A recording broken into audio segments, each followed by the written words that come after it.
Baik, terima kasih atas kesempatannya. Sebelumnya, perkenalkan nama saya Nyoman Ngurah Bagus Kurniata Atmaja dengan 3 digit NIM terakhir 095. Jadi di sini sekarang kami akan melakukan presentasi terkait student project yang sudah kami kerjakan dengan judul hepatocellular carcinoma. Baik, ini merupakan anggota dari SGD kami, yaitu SGD A9. Baik, ini juga merupakan anggota dari SGD kami.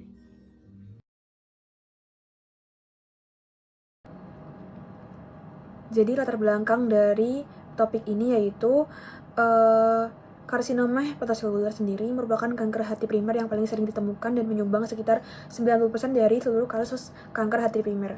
Secara global, karsinoma hepatoseluler merupakan penyebab kejadian kematian akibat kanker tertinggi kedua pada pria setelah kanker paru. Di Indonesia sendiri, angka kejadian terus meningkat, terutama karena tingginya prevalensi hepatitis B dan hepatitis C, kemudian konsumsi alkohol, serta dari kasus non-alkoholik seperti fatty liver disease. Sebagian besar kasus dari karsinoma hepatoseluler muncul pada pasien dengan sirosis hati, di mana mekanismenya terjadi bervariasi, di mana untuk hepatitis B bisa langsung memicu kanker lewat integrasi DNA virus, sementara hepatitis C dan fatty liver cenderung menimbulkan peradangan kronis dan berujung dari adanya sirosis hati. Kemudian secara molekuler, karsinoma hepatoseluler ini ditandai dengan berbagai mutasi gen penting seperti TP53 dan aktivitas jalur WNT atau beta-katenin. Selain itu, proses dari angiogenesis yang tidak normal juga berperan dalam pertumbuhan dan invasi tumor yang cepat dan agresif. Karena hal itu sulit dideteksi secara dini, angka dari kesintasan masih rendah dan pemahaman yang lebih mendalam tentang karsinoma hepatoseluler ini sangat penting. Ini menjadi peran kita sebagai mahasiswa kedokteran untuk mendukung upaya promotif dan preventif jangka panjang pada kasus ini. Baik, sebelumnya perkenalkan, saya Komang Yudurani dengan 3 digit NIM akhir 069. Jadi di sini saya akan menjelaskan terkait rumusan masalah, tujuan penulisan, serta manfaat penulisan pada student project ini yang akan saya mulai dari rumusan masalah. Baik, jadi adapun rumusan masalah dalam student project ini yaitu yang pertama, apa definisi dan etiologi dari hepatocellular carcinoma. Kemudian yang kedua, bagaimana patofisiologi dan histopatologi dari hepatocellular carcinoma. Kemudian yang ketiga, bagaimana penegakan diagnosis dan juga diagnosis banding pada hepatocellular carcinoma. Serta yang keempat, bagaimana penatalaksanaan untuk kasus hepatocellular carcinoma. Baik, selanjutnya untuk tujuan penulisan yaitu yang pertama, untuk mengetahui definisi dan etiologi dari hepatocellular carcinoma. Kemudian yang kedua, untuk mengetahui patofisiologi dan histopatologi dari hepatocellular carcinoma. Kemudian yang ketiga, untuk mengetahui penegakan diagnosis dan diagnosis banding pada hepatocellular carcinoma. Kemudian yang keempat, untuk mengetahui penatalaksanaan untuk kasus hepatocellular carcinoma. Serta untuk manfaat penulisan yaitu yang pertama, mahasiswa dapat mengetahui definisi dan etiologi dari hepatocellular carcinoma. Kemudian yang kedua, mahasiswa dapat mengetahui patofisiologi dan histopatologi dari hepatocellular carcinoma. Kemudian yang ketiga, mahasiswa dapat mengetahui penegakan diagnosis dan diagnosis banding pada hepatocellular carcinoma. Serta yang keempat, mahasiswa dapat mengetahui penatalaksanaan untuk kasus hepatocellular carcinoma.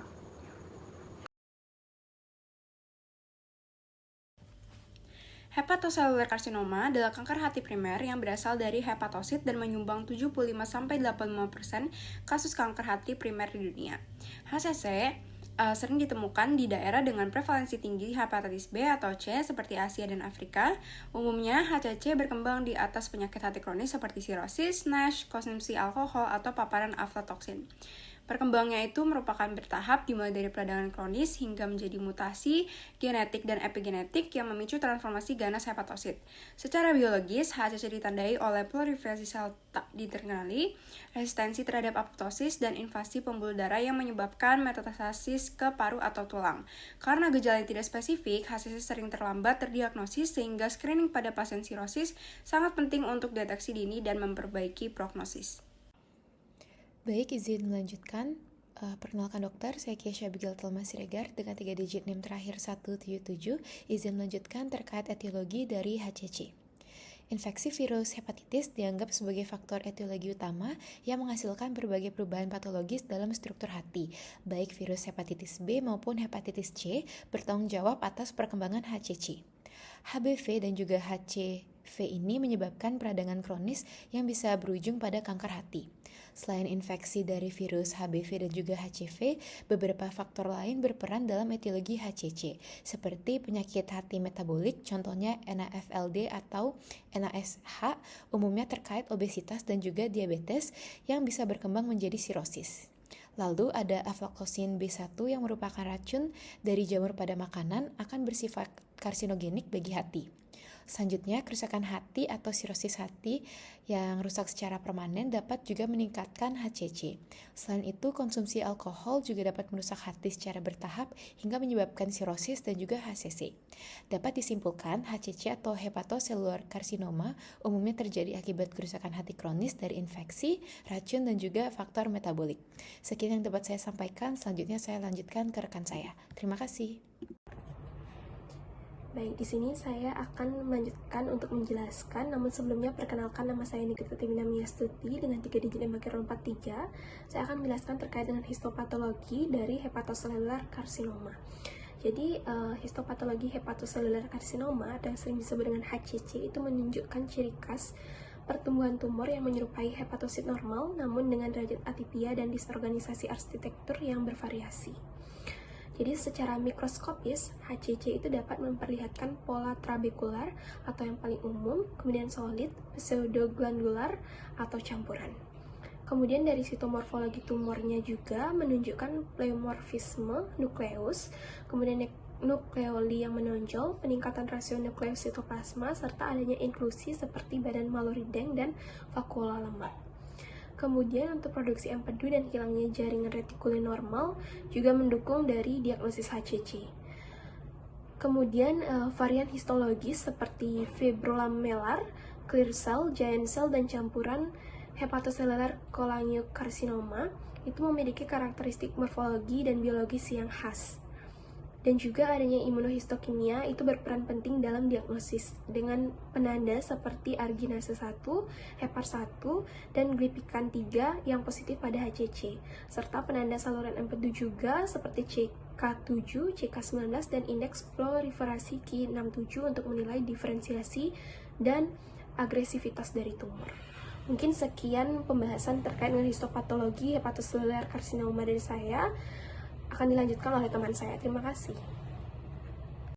Baik, di sini saya akan membahas mengenai penegakan diagnosis pada hepatocellular carcinoma yang dimana diagnosisnya dapat disupport dan ditegakkan melalui beberapa modalitas. Yaitu pertama ada pemeriksaan biokimia seperti tes fungsi hati, di mana di sini dapat menilai perubahan pada bilirubin, alanin aminotransferase, aspartate aminotransferase, alkalin fosfatase, dan juga penurunan kemampuan sintesis seperti faktor pembekuan dan albumin yang dapat mengindikasikan suatu penyakit pada hati.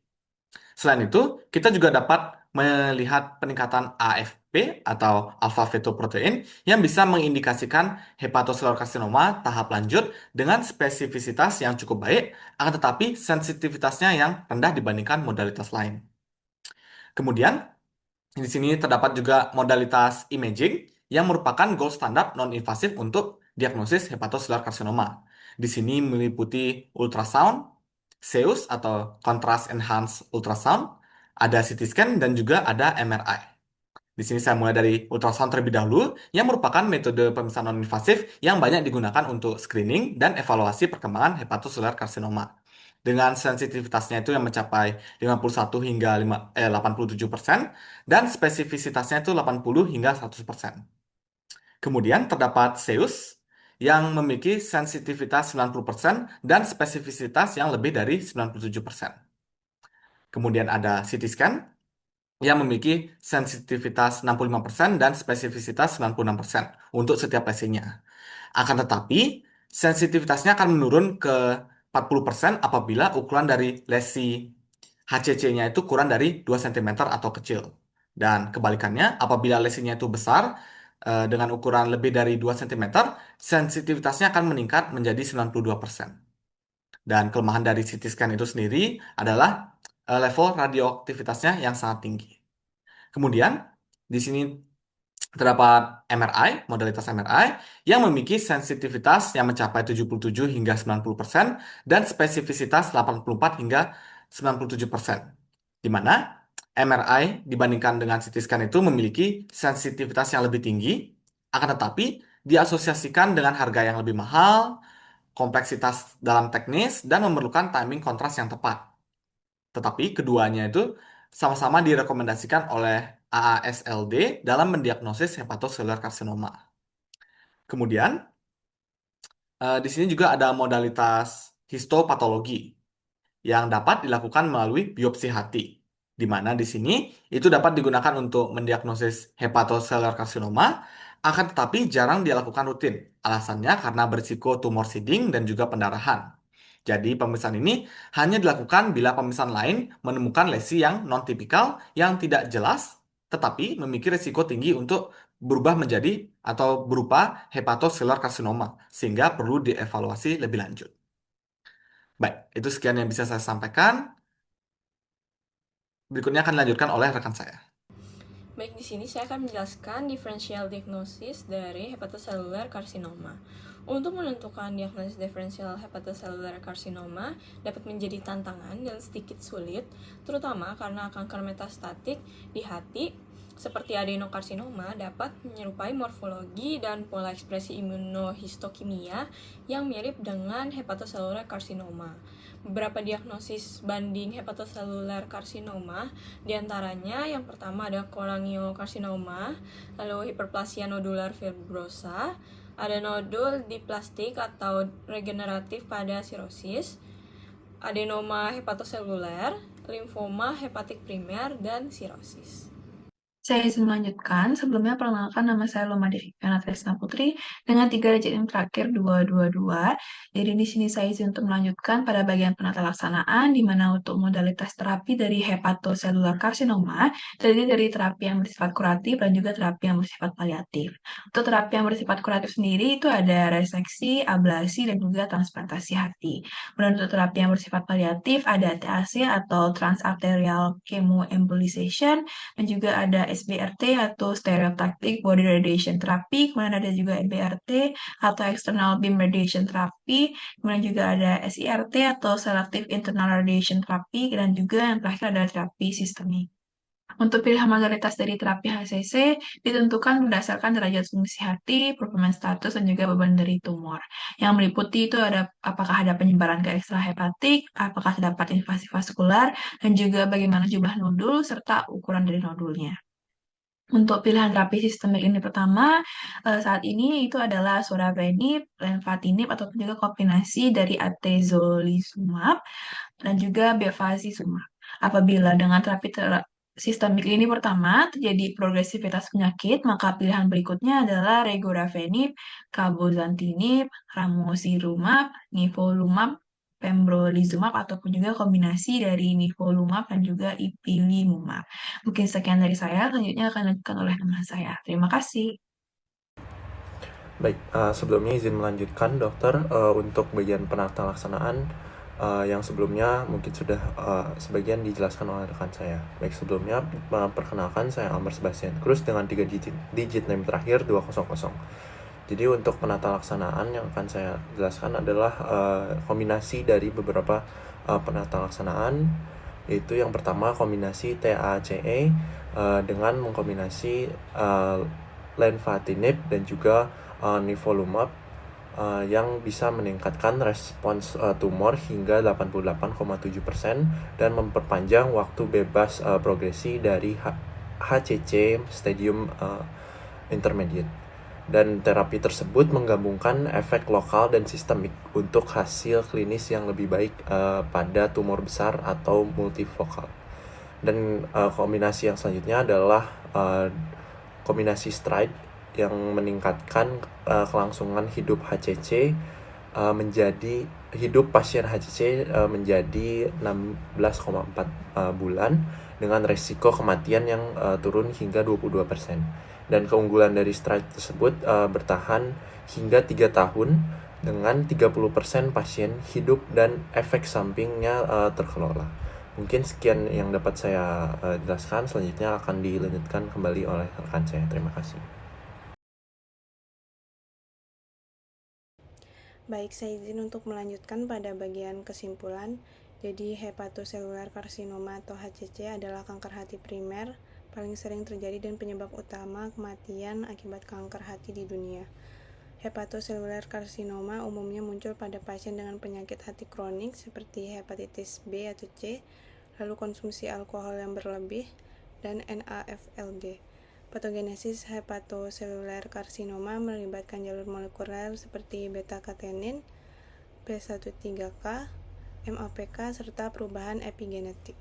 Diagnosis ditegakkan melalui pemeriksaan imaging seperti USG, CT scan ataupun MRI, dan biomarker seperti AFP disertai pemeriksaan fungsi hati dan virologi.